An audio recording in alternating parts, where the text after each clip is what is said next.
Anak, alam nyo bang malaking kasalanan yung ginawa nyo ngayon? Ha? Taga saan ba kayo? Taga dito lang? May mga asawa na ba kayo? Anong ginagawa nyo dito? Nagtrabaho kayo? Siyempre para sa pamilya natin, di ba?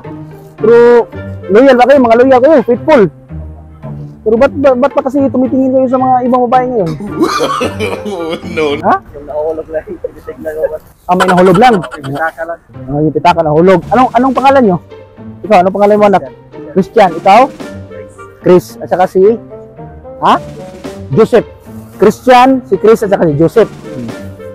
Ngayon anak, siyempre ano yung mga kasalanan natin?